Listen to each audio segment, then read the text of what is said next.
Já viu alguém pregando sobre Obadias, um culto?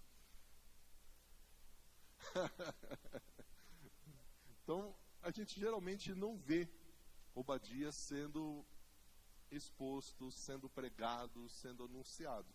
Obadias não é citado nenhuma vez no Novo Testamento, e a identidade final deste profeta é um grande mistério, porque quando vai se estudar sobre esse Obadias, a gente tem pelo menos 11, 12 personagens que se chamam Obadias, mas há uma grande dúvida de qual desses 12 Obadias é o Obadias profeta que escreve o livro. Então, há uma dúvida aí dentro da teologia sobre, de fato, quem é esse Obadias que escreve esse texto. Dependendo do material que você lê, você vai ter uma resposta, mas é algo discutido, né? Algo bem ainda discutido. E datar o livro de Obadias, ter uma data para ele, por exemplo, eu tenho uma Bíblia de estudo aqui, que fala que Obadias, ele foi escrito por volta de 586 a.C., porque eles fazem estudos, né? Então, aqui já fala 840, olha a diferença. Como eles fazem esses estudos para datar esses livros, principalmente do Antigo Testamento, quando não há muitas informações? Então, eles fazem pelo contexto histórico do que está sendo anunciado. Então, eles pegam o que Obadias está falando aqui, esse julgamento de Edom, essa acusação contra os edonitas, e eles olham isso dentro da história nos outros livros. Então, datar o livro de Obadias com precisão é quase impossível devido à escassez de informação contida no livro. Em torno de 840, né, 585, vai de material que você estiver utilizando, Edom se rebelou contra o rei Jorão de Judá. Os filisteus, os árabes também invadiram Jerusalém. Então, alguns usam esses textos de 2 Reis e 2 Crônicas para falar que esses textos são o contexto histórico de quando Obadias escreveu essa profecia. Mas isso é também ainda muito discutido. Mais importante do que ter uma data, um autor específico, a gente sabe que foi Obadias. Que Obadias? Eu não sei. É o Obadias lá de Guariba, né? Não sei. E Obadias que escreveu. Mas, mais do que tudo isso, o mais importante é a gente ver a mensagem que Obadias nos traz para nós hoje. Então, quando a gente olha o nome Obadias, esse nome Obadias significa servo do Senhor, adorador de Javé, ou Iavé. Então, o livro ele se divide pelo menos em 3 partes principais. Mesmo tendo somente 21 versículos, o livro de Obadias ele pode ser dividido em 3 partes. A primeira parte fala do julgamento de Edom, que vai do versículo 1 até o versículo 16. E nesse texto, do 1 ao 16, você vai ver, então, o profeta denunciando o orgulho, a crueldade de Edom contra Judá. Profetiza a humilhação, profetiza a destruição de Edom e também utiliza imagens vívidas da sua queda. E quando a gente vai para a segunda parte, quando a gente vai para o versículo 17 ao versículo 20, nós vamos ver a ação dos edomitas. O profeta expõe a hipocrisia de Edom, que se vangloriava da sua força. Edom era uma nação que se vangloriava da sua força. Lembra da história do Titanic? Ninguém afunda esse navio. Edom era assim, ninguém nos derruba, ninguém nos vence, nós somos muito poderosos. Então eles se vangloriavam dessa força e se recusavam a ajudar os seus irmãos israelitas. Então nesse trecho, do 17 ao 20, nós vamos ver a retribuição divina, ela os alcançaria. Há alertas solenes de que precisavam ser ouvidos. Haveria juízes severos que precisavam ser evitados, mas eles não ouviram. Por isso que no versículo 21, o último versículo do livro, nós vemos sobre a restauração de Israel. Em contraste com a queda de Edom, Obadias anuncia a restauração de Israel. Ele profetiza o retorno do povo que estava no cativeiro para a sua terra e o estabelecimento novamente da justiça divina. Então o livro de Obadias, ele tem uma mensagem urgente, oportuna e necessária.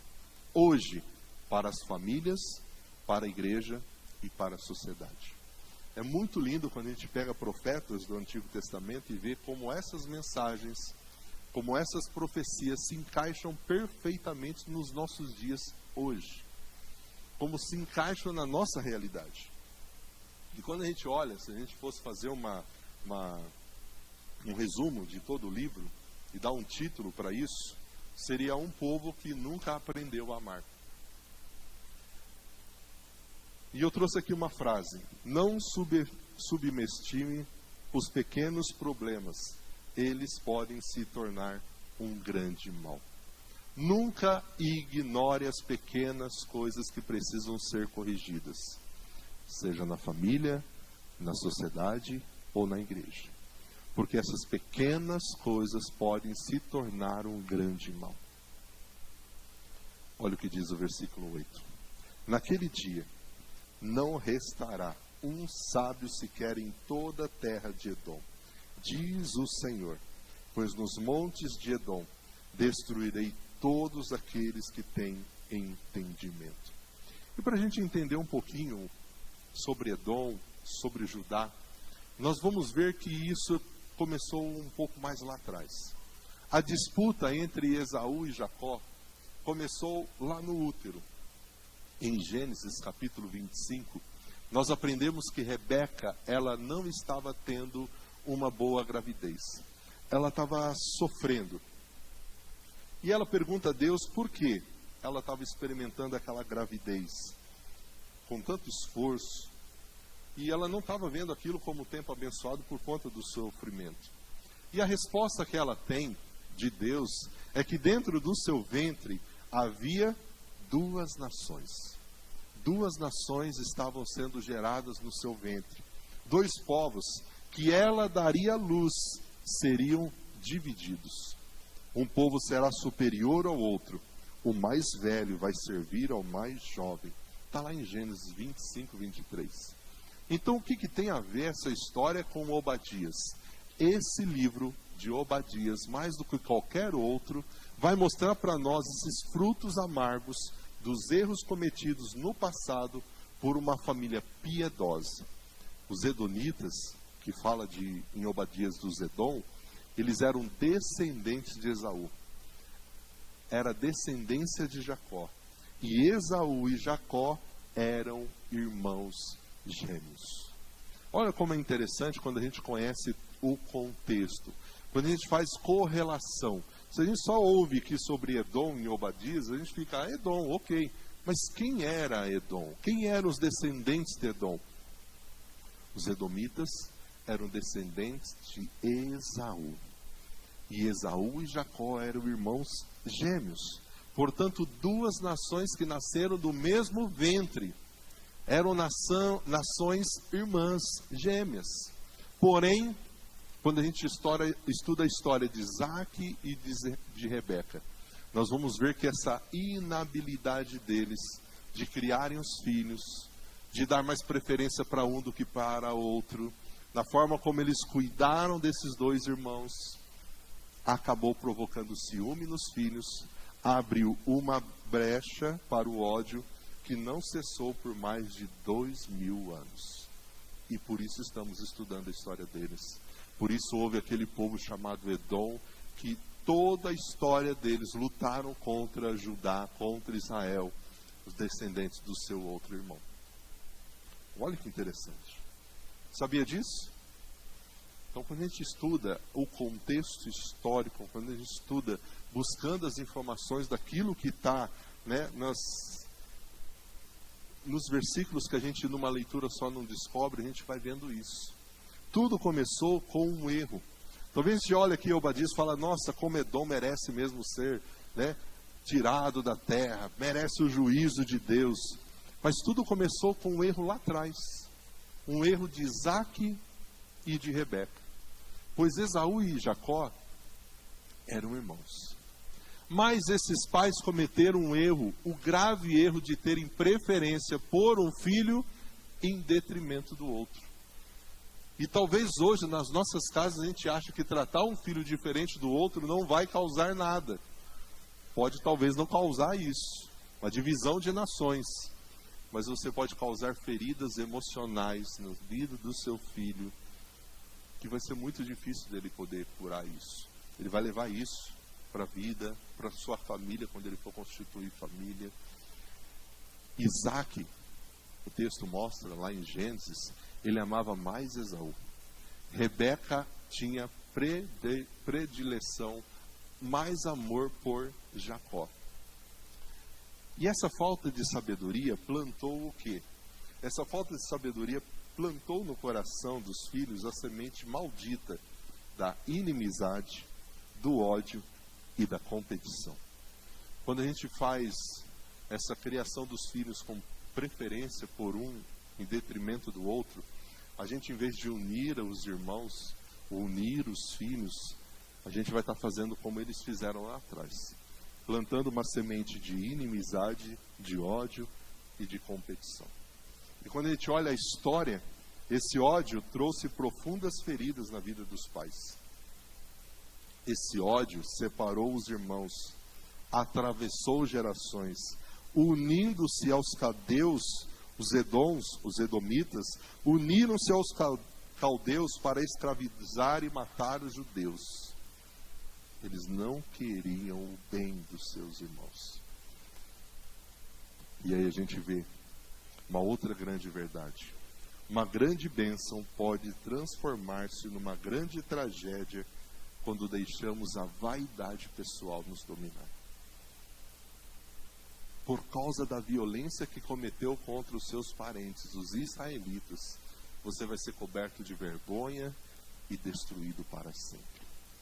Quero ler de novo. Uma grande bênção pode transformar-se em uma grande tragédia quando nós deixamos que a vaidade pessoal nos domine. Por que isso, pastor? Porque Isaac e Rebeca oraram 20 anos para terem um filho. Rebeca era estéril e queria conceber.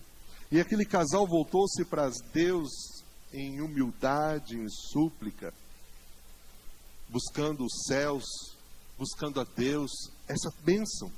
E depois de 20 anos de uma oração perseverante, de intercessão, Deus ouve, Deus responde, Deus dá a Rebeca a oportunidade de conceber.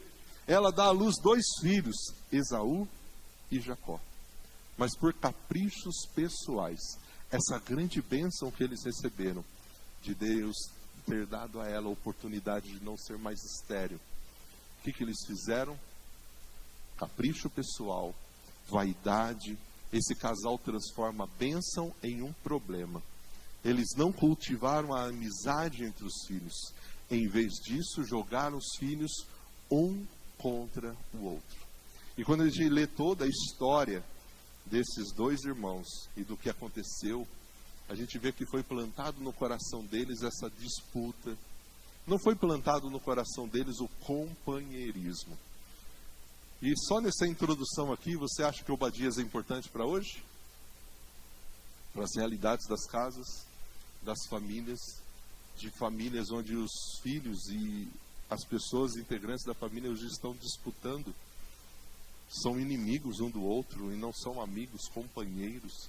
Então a falta de diálogo entre os pais ergueu uma muralha de inimizade entre os filhos.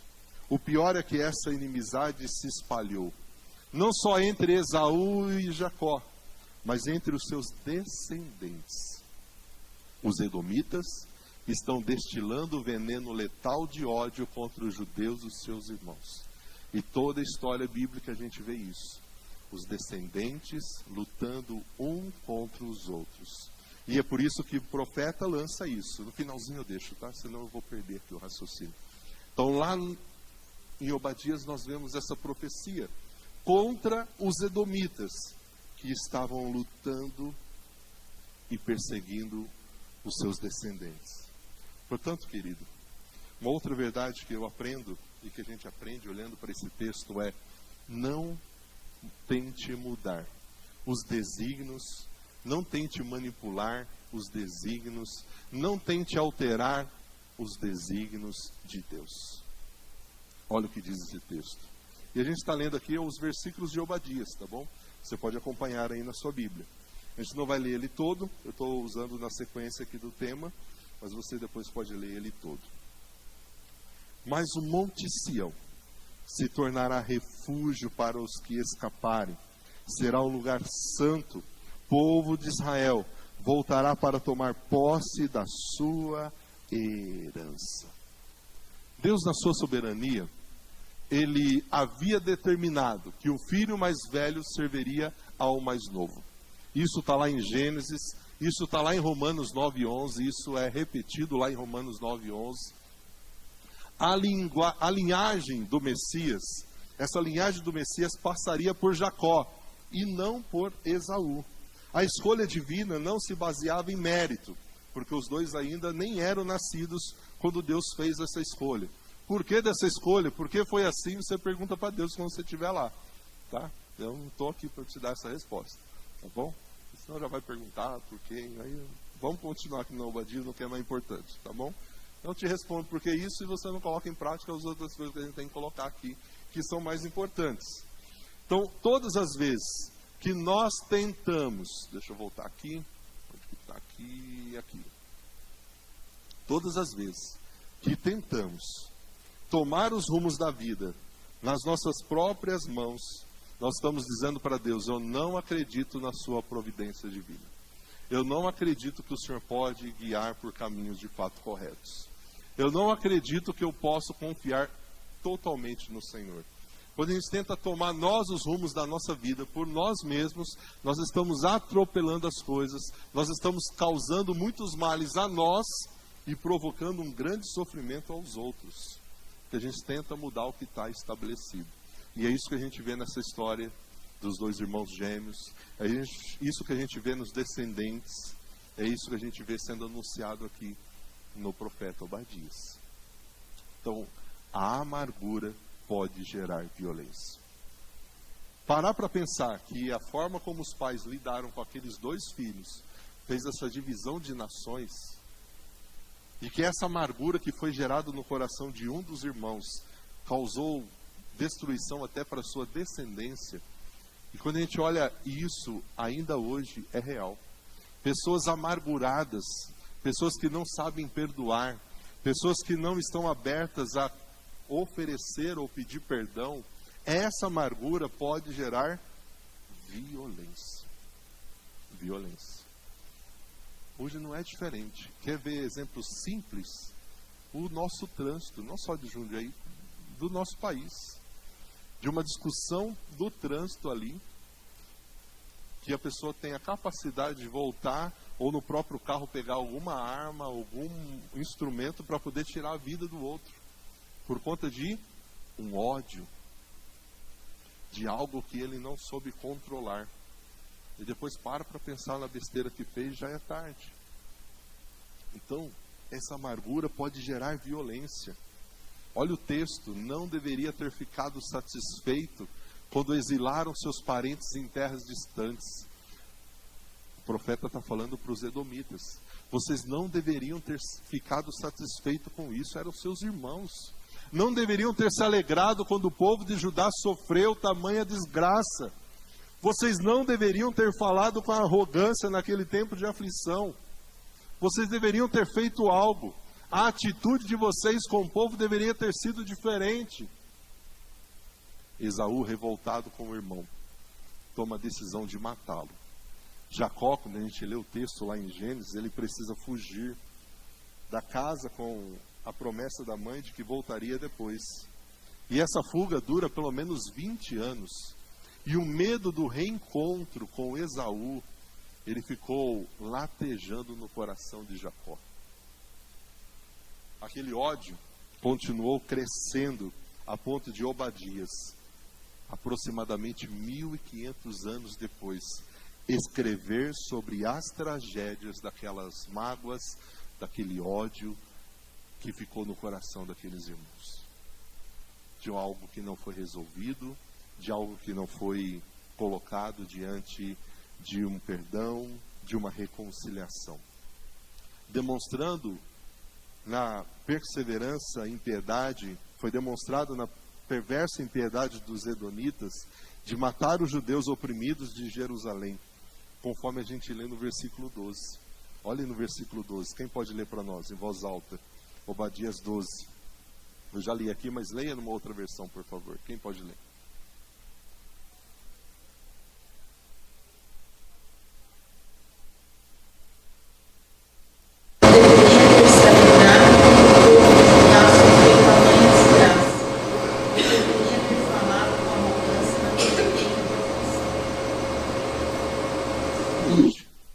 Como a gente cuida do coração e da mente com relação à amargura, ao ódio, aquilo que já fizeram conosco? Você alimenta isso? Você fica tomando veneno todo dia esperando que o outro morra? Ou você resolve isso dentro de você? Querido, quando a gente lê Obadias, parece que é algo tão distante, mas quando a gente vai procurar a causa do porquê isso aconteceu, lá atrás, a gente vai ver que é de uma situação tão simples que poderia ter sido resolvida. Se os pais não tivessem agido com preferência, se os pais tivessem agido com mais sabedoria. E hoje, como a gente lida com isso? No ambiente de trabalho, na igreja, na família. Devemos aprender que a amargura, o ódio, ele faz muito mal. Além de ser irracional, é diabólico. E a gente precisa entender que essa amargura, que esse ódio, ela se faz presente no nosso coração de uma forma que, se a gente não toma cuidado, isso nos escraviza. Por isso que Hebreus fala da raiz da amargura. Não fala da amargura, fala da raiz.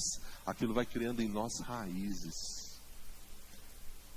Aparentemente, parece que já desapareceu os motivos que ocasionaram, mas aquilo continua.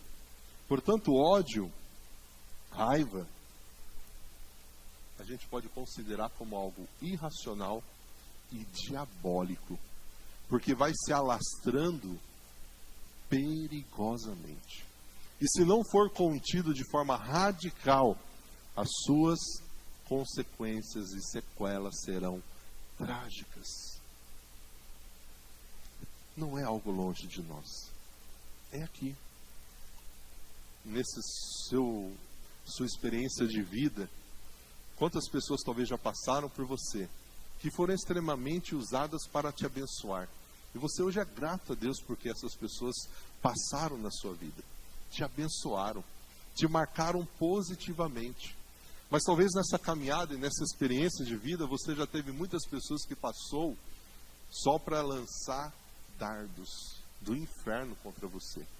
Falaram coisas que você até hoje não consegue esquecer. Te fizeram coisas que até hoje você não consegue esquecer. E quando a gente estuda a história de Obadias e do que causou essa profecia, a gente precisa entender que não vale a pena guardar ódio e amargura no nosso coração. Não vale a pena. Até porque o ódio ele faz muito mal. Mas faz mais mal para quem odeia do que para aquele que é odiado. O ódio arruinou Edom.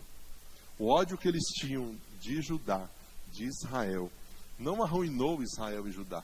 Arruinou eles mesmos.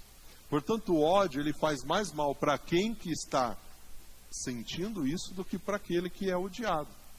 É o que eu falei, é como você tomar o veneno esperando que o outro morra. O outro está vivendo de boa. Você que está lá, deixando de viver por conta de que já fizeram, do que já falaram, do que já aconteceu.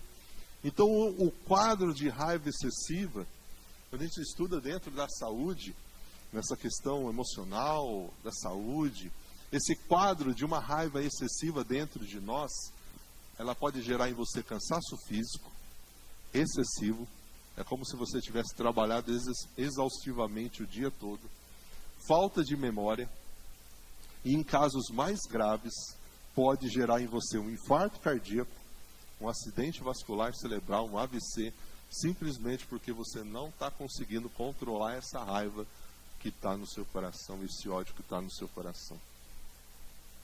Então, querido, esse texto de Obadias, ele é totalmente atual para hoje. Porque o que existia entre Edom contra Judá e contra Israel é uma hostilidade que nunca cessou. Não deveriam ter ficado satisfeitos. Talvez você hoje fique ainda vivendo os seus dias esperando que algumas coisas aconteçam com o outro para que você se sinta satisfeito, em paz, porque você quer vingança, você quer ver o outro se dando mal. Talvez você vá ouvir isso de Deus lá na frente.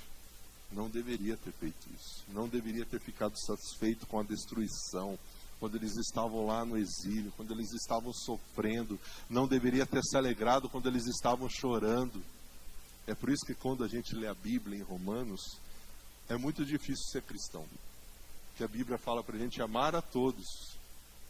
Não é só aqueles que a gente gosta. É amar todas as pessoas. A Bíblia fala para a gente suportar uns aos outros. Isso não é fácil. A Bíblia fala que se esse que nos persegue nos pedir água, a gente vai falar o quê? Morra de sede. Está com fome? Morra de fome. É isso que a Bíblia fala?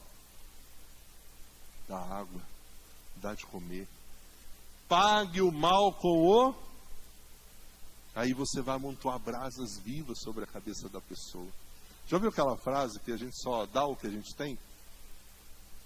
Talvez o que a pessoa tem e está te dando é aquilo, não tem outra coisa, não espera outra coisa da pessoa. Mas o que depender de você, querido, pague o mal com bem. Pague com bondade, pague com cuidado, pague com atenção. Não permita que esses sentimentos que existiram naqueles irmãos, nessas nações, existam hoje. Foi uma hostilidade que nunca cessou. Olha o que ele continua no versículo 13.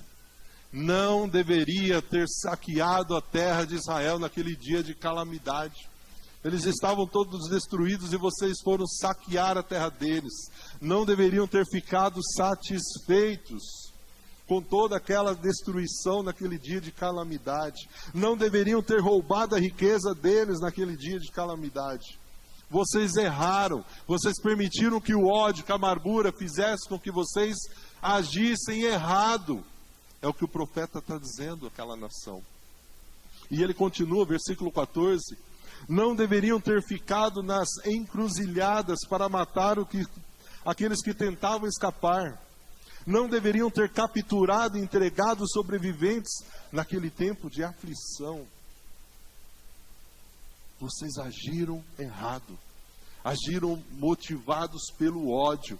Agiram motivados pelo desejo de vingança. Agiram pelo desejo, motivação de querer ver o mal por algo que tinha acontecido no passado. Vocês não deveriam ter feito isso. Mas que bom que hoje a gente não vê isso hoje, né? Você vê notícias sobre pessoas que matam o outro por conta de ódio, dinheiro. A gente não vê isso, né? No trânsito, a gente não vê. Querido, como a gente vê? Brigas entre parentes. Como elas são amargas.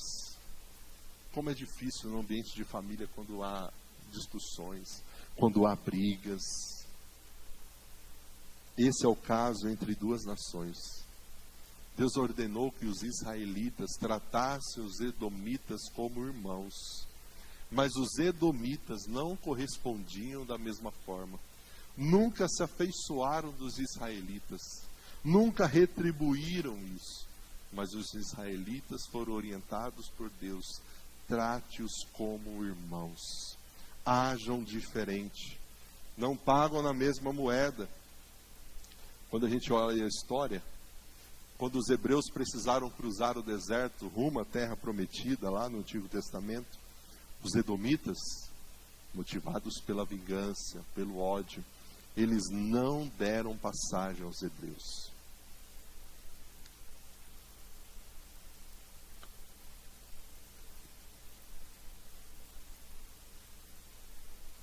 Sim.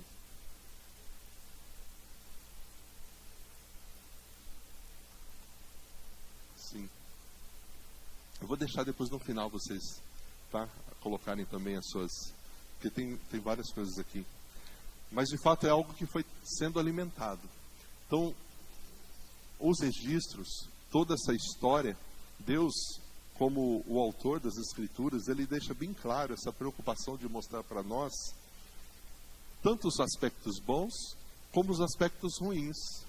Por exemplo, quando a gente vê de Davi, você vê só as vitórias de Davi, só as coisas boas de Davi, você vê ele adulterando, ele sendo responsável por um assassinato. Então manter esses registros foi algo que Deus quis, porque hoje nós podemos aprender com isso. Você não precisa aprender com seus próprios erros, você pode aprender com o erro dos outros.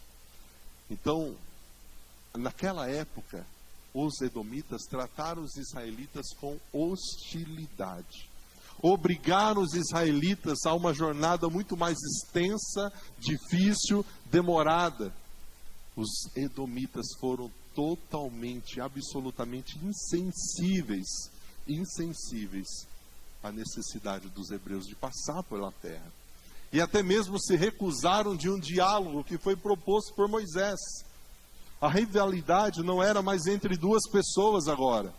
A rivalidade agora era entre duas nações, dois povos. E essa rivalidade surge de desejos gananciosos, de engano, de fraude. A gente vê hoje isso entre autoridades, entre estados, entre nações, entre os poderosos. Essa rivalidade que surge de desejos gananciosos, de fraude. A gente não pode generalizar, mas como é triste isso, ainda existe. E por isso que quando a gente lê Obadias, uma mensagem muito importante de Obadias é algo que está também num Provérbios.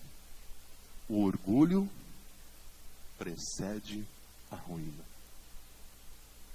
Mesmo que suba tão alto como as águias e faça o seu ninho entre as estrelas, de lá eu vou derrubar vocês, diz o Senhor.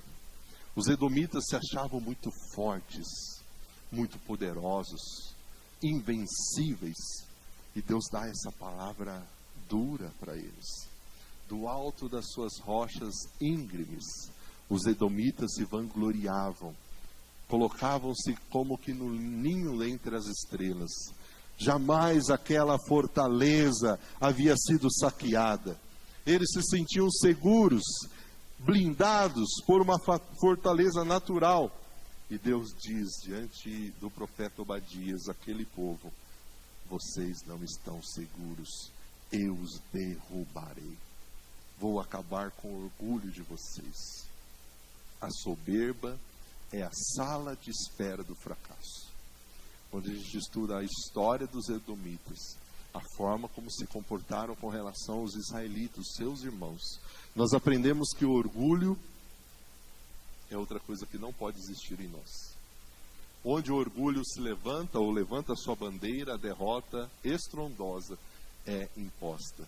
A queda é implacável. Um dia, aquilo que parecia improvável aconteceu.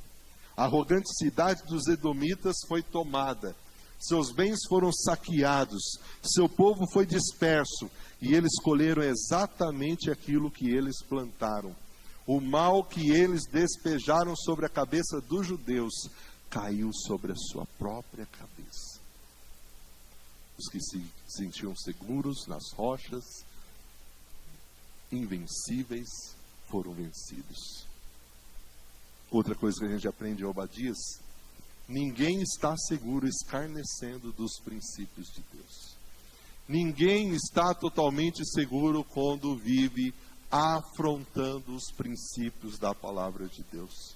Está próximo o dia em que eu, o Senhor, vou julgar as nações.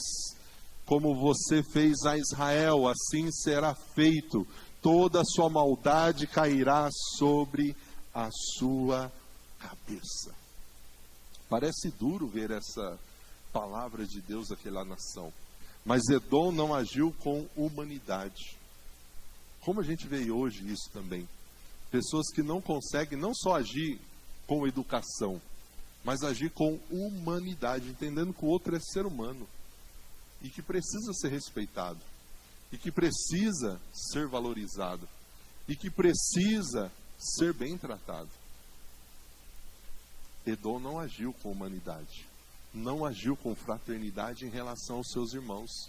Eles olhavam os judeus como seus inimigos e não como seus irmãos. Não defenderam seus irmãos, nem acharam, nem choraram pela tragédia que eles estavam vivendo, quando a tragédia abateu-se sobre os israelitas. Eles vibraram com a ruína, eles participaram da destruição, e esse comportamento não apenas fez amargar a vida dos judeus, mas provocou a ira de Deus contra Edom. Foi a quebra desses princípios do amor fraternal que levou Edom à derrota final e definitiva. Sabe o que a gente aprende ainda aqui? Que aqueles que semeiam o mal vão colher o mal. Assim como você engoliu o meu povo em meu monte santo, você e as nações vizinhas engolirão o castigo contínuo que eu vou derramar sobre vocês. Sim, todas as nações beberão, cambalearão e por fim desaparecerão. Estão semeando mal entre os seus irmãos? Vocês também vão colher esse mal. O mal que Edom fez a Judá caiu sobre a sua própria cabeça. Aqueles que plantam mal, colhem mal. Aqueles que semeiam vento vão colher tempestades. Gálatas fala isso. Aqueles que semeiam na carne, da carne vão colher corrupção. Quem quer fazer o mal e receber o bem, está zombando de Deus. E de Deus, Gálatas 6,7 fala, ninguém zomba. Não tem como plantar uma coisa e colher outra. Não tem como. Edom, Obadias, nos mostra isso. E hoje nós vemos vários exemplos disso. Obadias descreve Edom como um povo que era orgulhoso, violento, pronto para se alegrar com as desventuras do seu irmão, matou traiçoeiramente os fugitivos. Edom fará uma colheita amarga dos seus atos truculentos, está aqui ainda, e será submetida a julgamento. Uma coisa que a gente precisa entender hoje como igreja, assim como os israelitas aprenderam. Mesmo o povo de Deus hoje sendo humilhado, ele vai triunfar. A igreja hoje tem sido perseguida. Apesar que nós temos uma liberdade religiosa na nação, mas a igreja hoje tem sido muito perseguida. E mesmo que esse povo de Deus seja hoje humilhado, perseguido, nosso final já está garantido. O monte do Senhor se tornará refúgio para aqueles que escaparem. Será um lugar santo. O povo de Israel voltará a tomar posse da sua terra. Por que essa promessa? Porque Judá, ela foi economicamente, politicamente arrasada. Destruiu totalmente a nação. Jerusalém se tornou um montão de pedras e escombros. A cidade foi totalmente destruída desde os fundamentos. O templo foi derrubado. O povo foi passado ao fio da espada, deportado. E durante 70 anos eles ficaram debaixo do jugo pesado da Babilônia. Os que permaneceram na província estavam cercados de inimigos, com os muros quebrados, as portas queimadas, viveram uma grande miséria. Mas houve um dia, porém, que Deus tirou a carga sobre o pescoço do seu povo. E Deus então promete restauração. Deus promete renovo. Deus promete uma nova história àquele povo. Porque eles estavam sofrendo. E é outra coisa que a gente aprende com Obadias. Que Deus tem zelo pelo povo. E a história está rigorosamente nas mãos do Senhor. Querido, a história está nas mãos de Deus. Talvez você já se esqueceu, mas a gente passou por um evento chamado pandemia, Covid-19. Que hoje tem pessoas vivendo como se não tivesse existido o Covid, né? Já esqueceram tudo que a gente passou. E quantas pessoas quiseram impedir que de fato as coisas acontecessem como aconteceu. Mas mesmo as nações mais poderosas tiveram que se render à pandemia. Tiveram que fechar. Tiveram que enfrentar as mortes. Porque Deus que está no controle da história. É Deus que determina as coisas, não somos nós, não somos poderosos. Então, meu povo que vive no Neguebe, ocupará os montes de Edom, os que vivem nas colinas de Judá, vão possuir as planícies dos filisteus, vão tomar os campos de Efraim, de Samaria, o povo de Benjamim, ocupará a terra de Gileade. O povo estava sendo arrasado pela Babilônia, com mão de ferro, saqueada, matava, deportava os indefesos judeus. E Edom se juntava à Babilônia para oprimir os seus irmãos. Os invasores se sentiam fortes, invencíveis sobre aquela cidade de Jerusalém. Talvez você já está pensando assim, nossa, mas Obadias tem tudo isso, pastor? Só 21 versículos, para você ver como é rico. A gente olhar o texto, entender o contexto, o do porquê dessa profecia, o do porquê desse profeta se levantar, o do porquê Edom ser tão cruel com os israelitas. Aqueles que estavam no topo, Edom, eles iriam despencar. E aqueles que estavam prostrados, os judeus, eles voltariam a uma viagem rumo ao topo. Judá será restaurada. Babilônia, Edom vão cair sem experimentar a sua restauração. E tudo isso mostra que as rédeas da história não estão nas mãos dos poderosos deste mundo. Quem está sentado na sala de comando do universo é o nosso Deus. É por isso que quando ele fala colocar a nossa vida nas mãos dele, confiar nele, o mais ele vai fazer, querido, é a coisa mais segura que a gente pode fazer. É deixar a nossa vida, o nosso futuro nas mãos de Deus.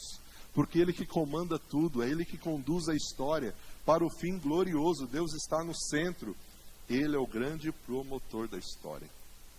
As nações de Edom, Babilônia, desapareceram na história. E continuam a ser um dos principais exemplos da verdade que nós encontramos em Provérbios. Se você ainda está lendo o provérbio do dia, Provérbio 16, no versículo 18, ele fala o quê? O orgulho vem antes da destruição. O espírito altivo, a arrogância, ela vem antes da queda. Querido, isso não foi só para esses dias. Isso vale ainda para nós hoje. Isso ainda vale para nós. Para mim, para você, hoje. Portanto, quais são as aplicações práticas para a nossa vida hoje? Nós precisamos aprender a humildade. O orgulho de Edom levou à sua queda.